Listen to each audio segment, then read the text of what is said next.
هلو، النهارده عايزه اتكلم معاكم عن خصائص اللعب. في استاذ في جامعه بوسطن اسمه دكتور بيتر جراي، صاحب نظريه التعلم باللعب. ادى للعب 5 اول حاجه ان يكون اللعب باختيار الطفل وغير مفروض عليه. يعني لو احنا بنفتكر اوقات ان احنا لو ودينا الاطفال تمارين ان ده بيخش تحت بند اللعب، لا، ده ما بيخشش تحت بند اللعب، لان هو حاجه تكون المتعه للطفل في اللعب نفسه، مش في الشيء اللي هو محتاج. حاجه ان تكون قوانين اللعبه نابعه من الطفل. رابع حاجه ان لازم اللعب ده يكون فيه عنصر من عناصر الاخر. اخر حاجه ان اللعب ما يبقاش فيه اي عنصر من عناصر الضغط على الطفل. اهميه اللعب ايه؟ لو بصينا في الحيوانات هنلاقي ان اغلب اطفال الماملز بتلعب، وده مهم جدا لنمو المخ. في دراسه عن الفئران قسموا مجموعه فئران نصين، نص منهم منعوه من اللعب والنص التاني سابوه يلعب طبيعي، وبعد كده طلقوهم في الطبيعه. المجموعه اللي ما كانتش بتلعب ما عرفتش ان هي تعيش لما طلعت في الطبيعه. نفس الملحوظه لاحظوها الانثروبولوجيست اللي بيدرسوا الدببه، ان الاطفال الدببه الصغيره اللي ما بتلعبش وهي صغيره لما بتيجي تتعرض في الموسم اللي بعده لاي مخاطر ما بتعرفش ان هي تواجه المخاطر دي.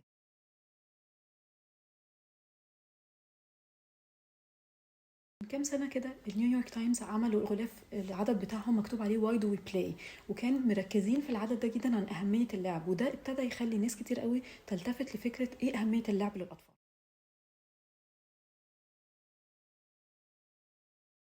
من الحاجات بقى المهمة قوي ان الطفل اصلا بيتعلم عن طريق اللعب. احنا اوقات بنفرق ما بين ان مثلا طفل عنده حصة في المدرسة بيتعلم وبعد كده ينزل يلعب في الفسحة.